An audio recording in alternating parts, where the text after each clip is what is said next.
Kuasa hukum terdakwa Yosef Hidayah, Rohman Hidayat, menuding Danu sedang merekayasa cerita.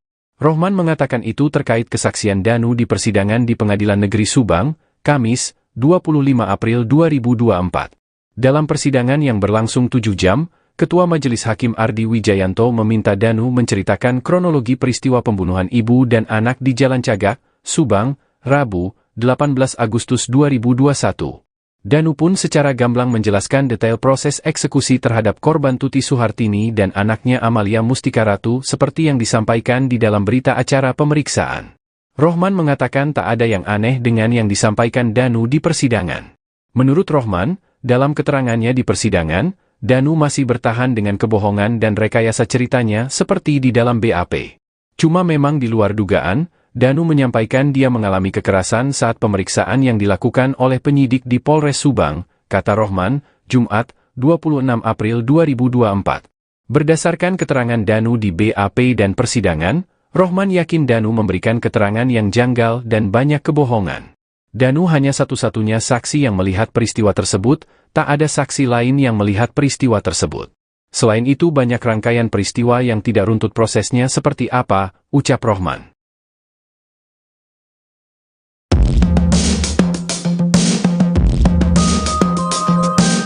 Kuasa hukum terdakwa Yosef Hidayah, Rohman Hidayat, menuding Danu sedang merekayasa cerita. Rohman mengatakan itu terkait kesaksian Danu di persidangan di Pengadilan Negeri Subang, Kamis, 25 April 2024. Dalam persidangan yang berlangsung 7 jam, Ketua Majelis Hakim Ardi Wijayanto meminta Danu menceritakan kronologi peristiwa pembunuhan ibu dan anak di Jalan Cagak, Subang, Rabu, 18 Agustus 2021. Danu pun secara gamblang menjelaskan detail proses eksekusi terhadap korban Tuti Suhartini dan anaknya Amalia Mustika Ratu seperti yang disampaikan di dalam berita acara pemeriksaan, BAP. Rohman mengatakan tak ada yang aneh dengan yang disampaikan Danu di persidangan. Menurut Rohman, dalam keterangannya di persidangan, Danu masih bertahan dengan kebohongan dan rekayasa ceritanya seperti di dalam BAP. Berdasarkan keterangan Danu di BAP dan persidangan, Rohman yakin Danu memberikan keterangan yang janggal dan banyak kebohongan. Yang paling janggal dari keterangan Danu, kata Rohman, mengatakan Yosef membopong Amalia sendirian dari kamar tidur ke kamar mandi. Kemarin, yang hadir sebagai saksi bukan cuma Danu, tapi juga Yoris. Yoris merupakan anak Yosef yang artinya juga anak Tuti, alias kakak Amalia. Namun untuk keterangan Yoris, Rohman tak banyak mempermasalahkan karena keterangannya hanya seputar keluarga, yayasan, dan kegiatan sebelum dan sesudah peristiwa pembunuhan terjadi. Setelah menghadirkan Danu dan Yoris, agenda sidang berikutnya akan berlangsung awal Mei. Agendanya masih menghadirkan saksi, yaitu dari keluarga korban lainnya seperti kakak almarhumah Tuti Suhartini.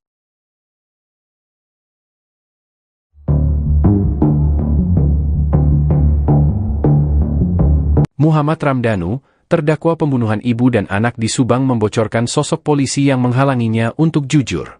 Danu bahkan secara terang-terangan menyebutkan sosok itu di depan majelis hakim. Danu mengaku diancam oleh oknum polisi agar tutup mulut terkait pembunuhan Tuti Suhartini dan Amalia Mustika Ratu. Hal itu diungkap Danu saat menjadi saksi untuk Yosef terdakwa kasus Subang di Pengadilan Negeri Subang, Kamis, 25 April 2024. Diketahui sebelumnya, kasus pembunuhan ibu dan anak itu terjadi di Ciseuti, Desa Jalan Cagak, Kecamatan Jalan Cagak, Kabupaten Subang. Jasad Tuti Suhartini dan Amalia Mustika Ratu ditemukan di bagasi mobil Alphard hitam pada 18 Agustus 2021. Setelah 2 tahun lamanya, Danu baru mengaku kalau dirinya ikut terlibat dalam pembunuhan tersebut. Danu kemudian ditetapkan tersangka bersama dengan Yosef, Mimin, Arighi, dan Abi. Majelis hakim kemudian bertanya kenapa Danu sangat lama mengungkap kasus Subang ini. Kepada majelis hakim, Danu pun mengaku kalau ia dipaksa untuk tutup mulut. Kemudian majelis hakim pun menanyakan sosok yang menghalangi Danu tersebut. Awalnya Danu tidak mau menyebutkan sosoknya secara jelas. Siapa? Ini persidangan, sebutkan saja, kata majelis hakim meminta Danu untuk jujur. Kemudian Danu pun menyebut sosok petinggi di kepolisian. Kapolres yang mulia, jawab Danu dengan lantang. Danu mengaku dihalangi oleh oknum Kapolres itu saat ia ingin mengakui perbuatannya.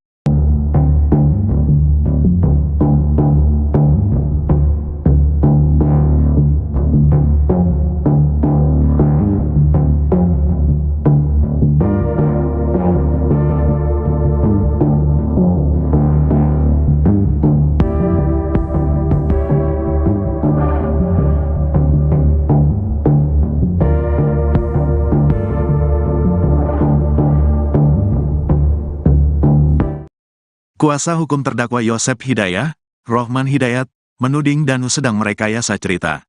Rohman mengatakan itu terkait kesaksian Danu di persidangan di Pengadilan Negeri Subang, Kamis, tanggal 25 April tahun 2024. Dalam persidangan yang berlangsung 7 jam, Ketua Majelis Hakim Ardi Wijayanto meminta Danu menceritakan kronologi peristiwa pembunuhan ibu dan anak di Jalan Cagak, Subang, Rabu, tanggal 18 Agustus tahun 2021.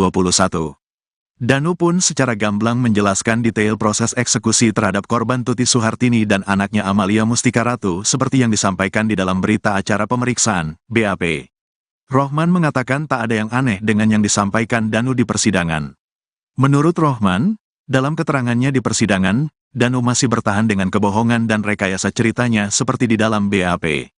Cuma memang di luar dugaan, Danu menyampaikan dia mengalami kekerasan saat pemeriksaan yang dilakukan oleh penyidik di Polres Subang, kata Rohman, Jumat, tanggal 26 April tahun 2024. Berdasarkan keterangan Danu di BAP dan persidangan, Rohman yakin Danu memberikan keterangan yang janggal dan banyak kebohongan. Danu hanya satu-satunya saksi yang melihat peristiwa tersebut. Tak ada saksi lain yang melihat peristiwa tersebut. Selain itu banyak rangkaian peristiwa yang tidak runtut prosesnya seperti apa, ucap Rohman.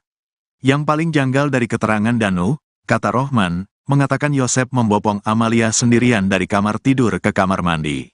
Dari barang bukti yang disita dan diakui Danu, khususnya celana yang dipakai oleh Yosep saat itu, namun tak ada setetes darah pun yang menempel di celana putih Pak Yosep, ini sangat janggal.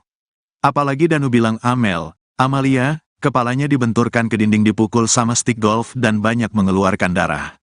Namun aneh, darah tersebut tak nempel di celana Yosep, tuturnya kemarin, yang hadir sebagai saksi bukan cuma Danu, tapi juga Yoris. Yoris merupakan anak Yosep yang artinya juga anak Tuti, alias kakak Amalia. Namun untuk keterangan Yoris, Rohman tak banyak mempermasalahkan karena keterangannya hanya seputar keluarga, yayasan, dan kegiatan sebelum dan sesudah peristiwa pembunuhan terjadi. Setelah menghadirkan Danu dan Yoris, agenda sidang berikutnya akan berlangsung awal Mei. Agendanya masih menghadirkan saksi, yaitu dari keluarga korban lainnya seperti kakak almarhumah Tuti Suhartini. Seperti diketahui, jasad Tuti dan Amalia ditemukan di bagasi Alphard di rumahnya di desa, Kecamatan Jalan Cagak, Sumedang. Polisi sempat kesulitan mengungkap kasus ini. Namun, Danu kemudian buka suara setelah hampir 2 tahun berlalu. Berdasarkan pengakuan Danu, polisi kemudian menetapkan 5 tersangka dalam kasus ini. Yosep menjadi tersangka utama. Dia merupakan suami Tuti atau ayah Amalia. Danu juga menjadi tersangka. Danu merupakan keponakan Tuti karena anak dari kakaknya. 3 tersangka lainnya adalah Mimin Mintarsih, Abi, dan Arikhi. Mimin adalah istri kedua Yosep. Sedangkan Abi dan Arikhi merupakan anak Mimin dari suami sebelumnya. Dari 5 tersangka itu, cuma Yosep dan Danu yang ditahan.